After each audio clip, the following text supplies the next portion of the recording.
अस्सलाम वालेकुम मेरे समझदार पाकिस्तानियों, मेरा नाम रेहान तारिक है और आप मेरा यूट्यूब चैनल और फेसबुक पेज देख रहे हैं। करोड़ हा दरूद आका दो जहां नबी मेहरबा मोहम्मद मुस्तफ़ा सल्लल्लाहु अलैहि वसल्लम पर। इस दुआ और इस उम्मीद के साथ इस व्लॉग का आगाज करते हैं कि अल्लाह रब्बुल इज्जत इस मुल्क के फैसला साजों के दिलों में सादा से पाकिस्तानियों के लिए नरमी पैदा कर दे। एज आई स्पीक बहुत बड़ी बड़ी डेवलपमेंट्स हो रही हैं। नून लीग और पीपल्स पार्टी के माबैन होने वाले राब्तों की अंदरूनी कहानी क्या है, पाकिस्तान पीपल्स पार्टी को क्या ऑफर की जा रही है और फिर नून लीग को क्या ऑफर हो रही है। एज आई स्पीक पंजाब के अंदर जो वजारत आला का मजबूत उम्मीदवार है उस सिलसिले में किसका नाम सामने आया है और मरकज के अंदर कौन हुकूमत बनाने जा रहा है, ये तमाम तफसीलात आपके सामने रखेंगे।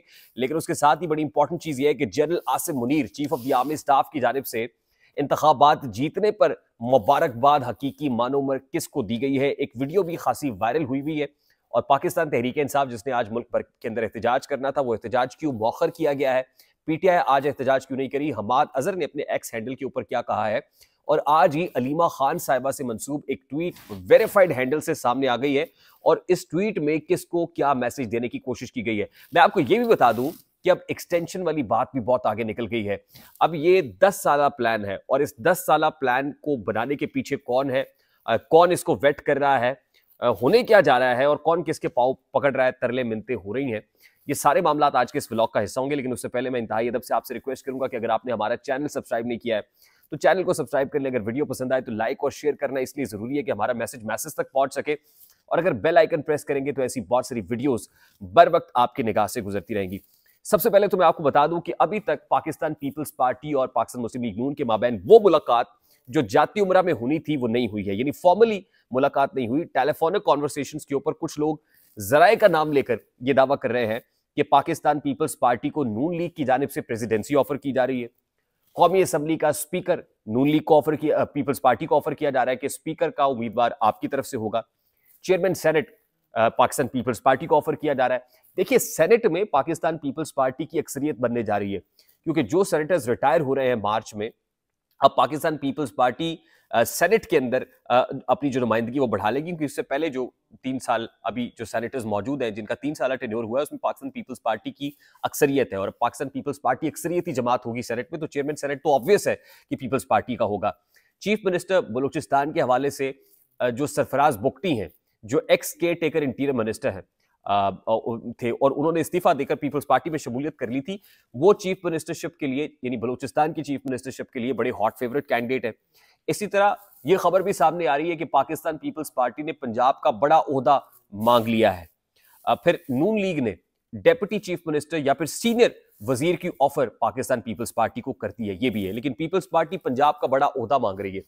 अब पाकिस्तान पीपल्स पार्टी की जानिब से मांगा जाने वाला पंजाब का बड़ा ओहदा क्या हो सकता है, ये डिटेल्स मैं आपके सामने रखता हूं। लेकिन उससे पहले मैं आपको ये बता दूं कि आज ही अलीमा खान से मंसूब एक एक्स हैंडल के ऊपर ट्वीट मैंने देखी, उसके बाद गुमान गालिब हुआ कि हो सकता है कि उनके नाम से किसी ने ट्वीट कर दी हो, ये उनका हैंडल ना हो। लेकिन फिर मैंने देखा कि उसके ऊपर ब्लू वेरीफाइड टिक लगा हुआ है, यानी वो वेरीफाइड एक्स हैंडल है और उससे ये ट्वीट हुई कि जी वजीर आजम के लिए पाकिस्तान तहरीक इंसाफ की जानिब से अली मोहम्मद खान नॉमिनेट हूं, अली अमीन गंडापुर केपी से चीफ मिनिस्टरशिप के लिए हूं, तो क्या कहते हैं आप। सवाल आया नीचे कि क्या कहते हैं आप।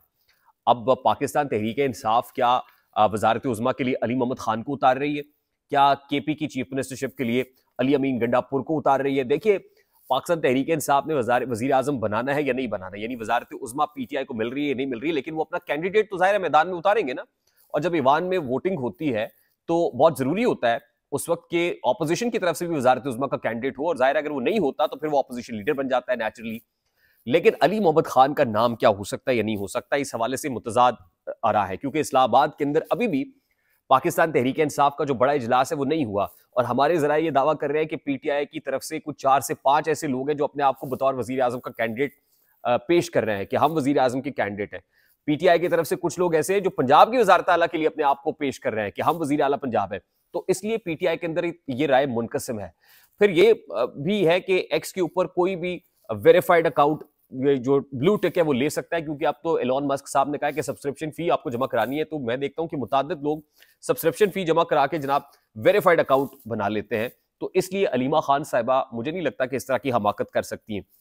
फिर पाकिस्तान तहरीक इंसाफ ने जो आज का एहतजाज है वो इसलिए मौखर किया है, मैं आपको ये भी बता दूं कि देखिए एक तरफ पीटीआई का एहतजाज नहीं हो रहा बल्कि पुलिस की रैलियां निकाली जा रही हैं। पुलिस की जानिब से मैसिव क्रैकडाउन किया गया पाकिस्तान तहरीक इंसाफ के ऊपर। और फिर हमाद अजहर साहब जो रूपोश है, क्योंकि बहुत सारे लोग जो 9 मई के सिलसिले में रूपोश है, उन्होंने बाहर निकलना था, उनको पता है कि पुलिस की जानिब से ऑलरेडी तैयारी की हुई थी कि इनको धरना है। तो एक तो ये फैक्टर है कि पीटीआई ने अपना एहतजाज मौखर कर दिया। उन्होंने कहा जी ऐसे में हम कोई ऐसा खतरा मोल नहीं ले सकते कि जो रियासती इदारे हैं वो हमें 9 मई पार्ट 2 के अंदर डाल दें, क्योंकि इन्होंने जी इश्ताल अंगेजी की है, शरपसंदी की है।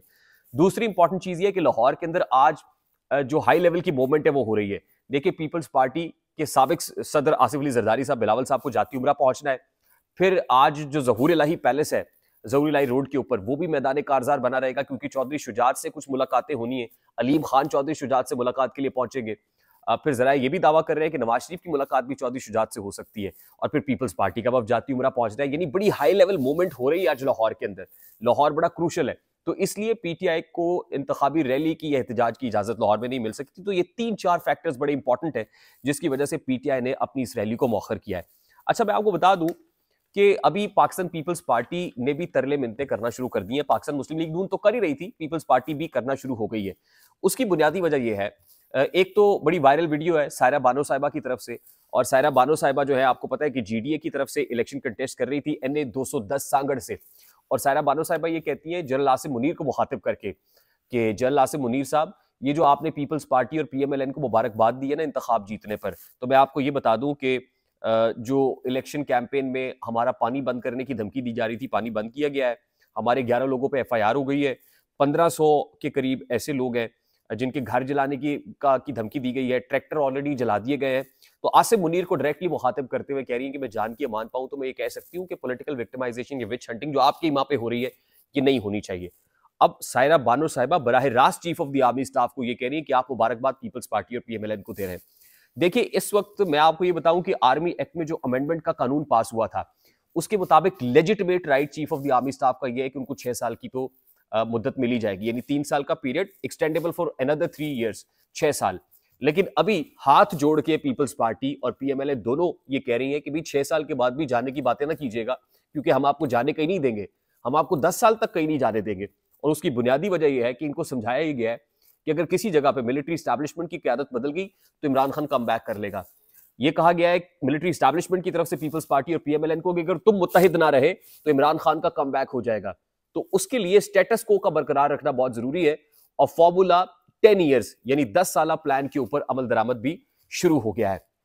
आने वाले जो 24 से 48 घंटे वो बहुत क्रूशल है, क्योंकि लाहौर के बाद इन लोगों ने इस्लामाबाद जाना है और इस्लामाबाद में जाके पता चलेगा कि असल में फाइनल जो शेप है वो क्या बनने जा रही है। हम आपको अपडेट रखे हुए हैं and will try to keep you updated. मैं आई कीप यू पोस्टेड। उसके लिए बहुत जरूरी है कि आप हमारे चैनल पर अगर नए हैं तो सब्सक्राइब कर लें, वीडियो पसंद आए तो लाइक और शेयर करना इसलिए जरूरी है कि हमारा ये मैसेज जो है वो मैसेज तक पहुंच सके। और अगर बेल आइकन प्रेस करेंगे तो ऐसी बहुत सारी वीडियोस बर वक्त आपकी निगाह से गुजरती रहेंगी। मुझे रेहान तारिक को इजाजत दीजिए। अपना बहुत सारा ख्याल रखिएगा। अस्सलाम वालेकुम।